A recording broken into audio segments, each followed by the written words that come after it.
Nina. Kasama natin si Mama Angela Aquino mula po sa Coronadal City sa South Cotabato. Ma'am Angela, pagbati po sa inyo, magandang umaga po. Good morning. Yes po. Good morning po. O ma'am, kayo po ba'y nahimas-masan na? Medyo nanginginig pa po. Nako, pakidescribe nyo nga po sa amin kung paano po yung naramdaman nyo kanina. Intensity 7 daw doon sa Intensity Coronadal 7, City. naku Opo. po. Ma'am Angela, go Opo. ahead po. Nakahiga po kasi kami natulog po tapuyat po kami sa burol ng mama ko. Tapos ano po, yung naramdaman ko po yung lindol, ginising ko na po yung anak ko, tumakbo na kami nung paglabas namin ng pinto, sobrang lakas na po, hindi na kami makatakbo ng maayos. Paglabas ko, yung kapatid ko nakahawak sa kabaong ng mama ko at saka yung bayaw ko, pinipigilan nila kasi malalaglag po pag hindi po nila hinawakan. Tapos pag titignan mo po yung semento, parang guguho. Hindi mo maintindihan. Sigaw na lang po talaga ang ano namin na para maano po na yung mga takot po namin na naramdaman po. Opo. Nakaburol po yung inyong nanay? Opo. Diyos ko. Paano po ninyo hinandel? Yung mga kapatid mo na lang hinawakan yung kabaong para hindi malaglag? Opo, kasi siya po yung nandito sa labas na natulog po kami. Nang paglabas po, yun na po, nakayakap po siya sa kabaong ng mama ko. Talagang nakita po nila na parang ano na po, mahuhulog yung kabaong. Opo, napakahirap na sitwasyon naman yan. So sa ngayon po, ano na po ang ginagawa ninyo? Kayo po ba'y nakalabas na ng bahay? Lilikas po ba kayo, ma'am? Hindi naman po, kasi mga ano po, medyo humina-hina na po. Tapos after po nung malakas, nag-aftershock pa po siya, pero hindi na po ganun kalakas. Opo. Ano po Ang mga ba? natumba po sa labas, yung water dispenser, Opo. na talsik po lahat yung mga kwan.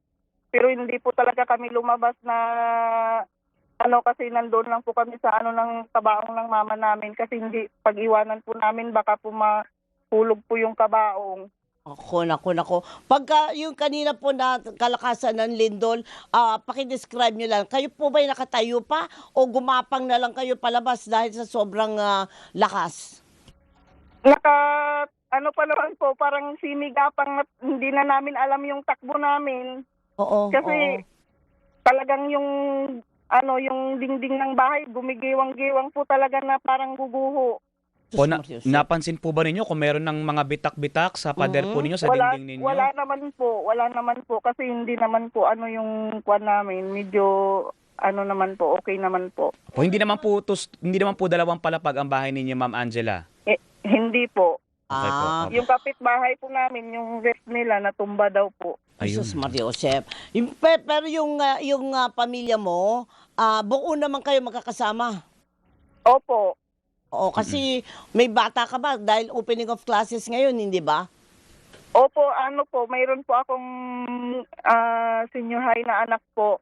At actually po, Pangasinan po ako nakatira. Umuwi lang po ako dito kasi namatay po yung mama ko. Okay. Pero kumusta naman po yung mga bata po dyan? May mga pamangkin po pa kayo, mga anak na mga pinsan o Wala kapatid po naman na ninyo? po kaming maliliit dito. Yung mga katabi po naming eskwelahan, talagang nagsipag-anuhan na po. Nataranta na po yung mga parents, sinundo na po yung mga anak nila. Yung iba hindi pa nga nakauwi yung parents, kaya ang dami pong nagtakbuhan na palabas po. So marami pa rin pong nagkalat dyan sa kalye?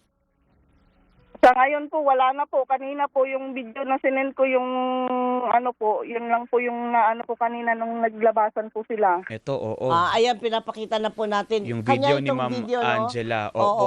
Ma'am, asa ngayon naman meron naman pong kuryente dyan? Wala po, kahit pati tubig po nawala. Naku. Kasi ang ipis, Go, sa ma'am. ibang daw po, sobrang laki po ng ng mga epekto po ng dito po sa amin, hindi naman po masyado, pero yun lang, nakakatakot po sobra. Opo. Pero mabuti meron pang communication. Opo, mayroon po, may signal naman po. Oo. Okay. Hindi magtipid po kayo ng inyong mga battery, ha? Opo. Kasi kung walang supply ng kuryente, baka mahirapan Mas tayo mahirap. mamaya. Opo. Oo. Opo.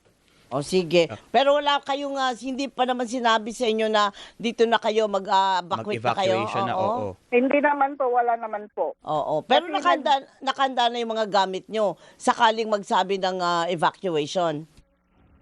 Dito po siguro sa amin, hindi naman po siguro na mag-evacuate kasi naman. Pero sa mga area po siguro na affected po masyado. Opo, Oo. hanggang kailan po ba dapat yung burol po ng inyong nanay? Hanggang Saturday po. Sabado. Lunes pa lang ngayon. So, Opo. pero sa ngayon, na-secure nyo na po yung kabaong Opo, ng nanay opo. nyo. Ayun. Opo. Talagang yun po, ang inan namin, hindi na namin inisip din yung kasi Mm-mm. kawawa naman yung mama namin pag nalaglag yung kabaong niya. Ay, Opo, totoo at naman. nagpapaabot din po kami ng paikiramay po sa inyong pamilya, Ma'am Angela. Opo, mag-iingat po kayo dyan, ma'am, at kung meron pa pong siguro signal o kuryente mamaya, mangingi kami ng update po sa sitwasyon po ninyo. No, mag-iingat po kayo, ma'am. Ingat po. Ingat po. Sige po, maraming salamat po. Salamat Yan. din po.